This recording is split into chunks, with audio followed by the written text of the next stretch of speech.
narrative is really important to my work and something that's very much at the core of it. And when people ask me what my style is or what I try to do, the long and short of it is I try to create rooms that look as though they've always been there.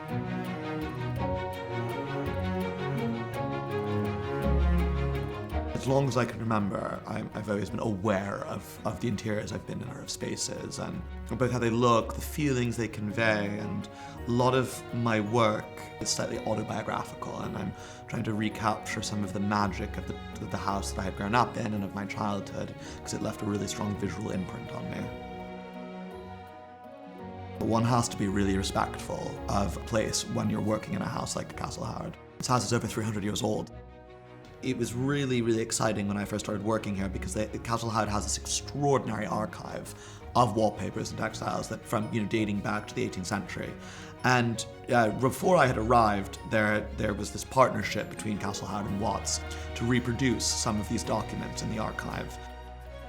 This room, it's one of my favorite rooms in the house, and it's certainly one of the most iconic, largely to do with the wallpaper, which was one of the first wallpapers that we reproduced for the Watts collection. I mean, this was where it all came from.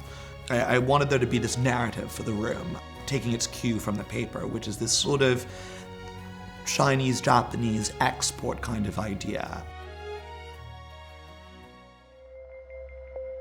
One of the big projects I did last year was a redecoration of what's called the Admiral's bedroom. It's just got soaring ceilings, an amazing view, and the sort of star of the room is this soaring Polonais bed. We picked one of the best of the fabrics that we reproduced for Watts to rehang the bed in, and we completely redid the entire room. But I like to think that someone would walk in and think that it could easily have existed like this for centuries. My real passion and my sort of area of expertise is in 18th century furniture. There is this amazing, almost surreal quality to the carving work on some of these pieces and the detailing. You have to kind of slowly digest it because it looks like something at first. You see the form of it, but then the closer you look, you see all this detail work. And so there's so many layers and components. I think 18th century furniture can feel so perfect in houses today, and I hope to have a really long, wonderful career, and if I could leave one legacy, it's to make my generation get excited about these things.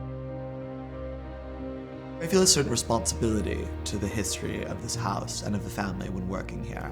There's so many greats have come before me, from the architects who designed the house to other people who have worked on it, all the artisans who have left their mark, and I'm very, very conscious and aware of the contributions of others before me when it came to working here. And so I try to take my cues from the house and from the room and from the architecture. I hope that subsequent generations of people that live here and work here will look at some of the things that I may have done or I may have had an influence on, and they'll feel that I didn't mess anything up too much.